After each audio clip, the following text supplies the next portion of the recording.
টাকা দিবেন, টাকা ফেরত চাই। আমার লাইভে কোন বাজে ছবি দেই নাই, খুবই বাজে, খুবই বাজে। বন্ধুরা, আপনারা তো রক স্টার সিনেমা মুভিটা দেখে ফেলেছেন বা দেখেছেন, কেমন হয়েছে? প্রতিবার শাকিব খান দর্শকদেরকে চমকিয়ে দেয়। রক স্টার মুভিটা তার প্রিয় দর্শকরা দেখে অবাক হয়ে গেছে। এর কারণ কি? এর কারণ হচ্ছে রক স্টার মুভিটায় কে কে নায়িকা ছিল এবং নায়িকাদের নাম কি ছিল। রক স্টার সিনেমাতে ছিল অভিনেত্রী সাবিনা নূর, আরও ছিল তানজিয়া জামান মিথিলা। রক স্টার মুভির পরিচালক ছিল আজমান রসু। এর জন্যই তো বলছি যে শাকিব খানের পাগল ভক্তরা শাকিব খানের সিনেমা মুভি দেখার জন্য এত পাগল হয় কেন। তো আজকে তোমাদের কাছে 4টা মুভির নাম বলবো। এই 4টা মুভিই দর্শকদের কাছে অনেকটা জনপ্রিয়। প্রিন্স মুভিটা 21 মার্চে 2026 সালে মুক্তি পেয়েছিল।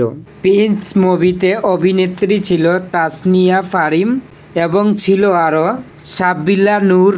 আবারও প্রিন্স মুভির পরিচালক ছিল আবু হায়াত মুহাম্মদ। তো বন্ধুরা, শাকিব খানের মুভি পুরা হিট হয়। হিটের কারণে তার পাগল ভক্তরা খালি শাকিব খানের মুভি ছাড়া আর কোনো মুভি দেখতে চায় না। আর শাকিব খানের মুভি অনেকটা জনপ্রিয় হয়ে থাকে। তো বন্ধুরা, এখন শুরু করছি তুফান মুভিটা নিয়ে। তুফান মুভিটা অনেকটা জনপ্রিয় ছিল।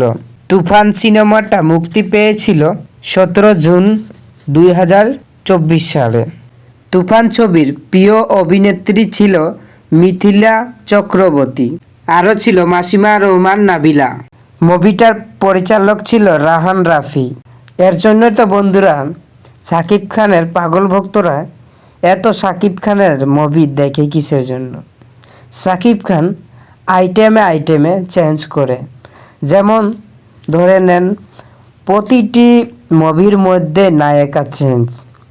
আর এত ভালো লাগে তার মুভিগুলা। আমি তো শাকিব খানের মুভি দেখিই নাই। কে কে দেখেন অবশ্যই কমেন্ট বক্সে কমেন্ট করে জানাবেন। হ্যাঁ, আরেকটা মুভি বাকি রইল, মুভিটা হচ্ছে বরবাদ। বরবাদ মুভিটা দেখার পর থেকে অনেক মানুষই কেঁদেছিল।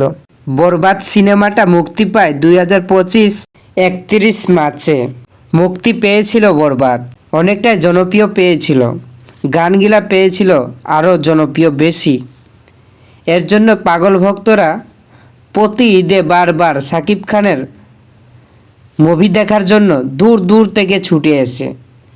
শুধু এক নজর শাকিব খানের সেই সিনেমা বড় পর্দায় দেখার জন্য তারা দূর দূর থেকে ছুটে আসে।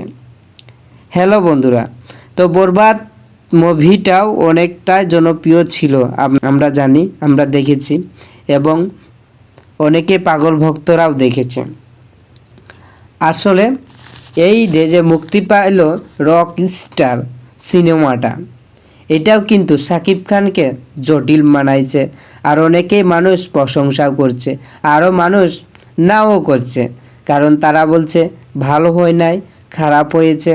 আবার কেউ প্রশংসা করছে যে অনেক ভালো। আবার এই নিয়ে সোশ্যাল মিডিয়ায় হচ্ছে আলোচনা রক স্টার মুভি নিয়ে। তো বন্ধুরা, রক স্টার মুভিটা সম্পূর্ণ কে কে দেখেছেন অবশ্যই কমেন্ট বক্সে কমেন্ট করে জানিয়ে যাবেন। আর যদি ভুল হয়ে থাকে ভিডিওর মধ্যে অবশ্যই ক্ষমা দৃষ্টিতে দেখবেন। আবার দেখাচ্ছে নতুন ভিডিও। ওকে, টাটা, বাই বাই।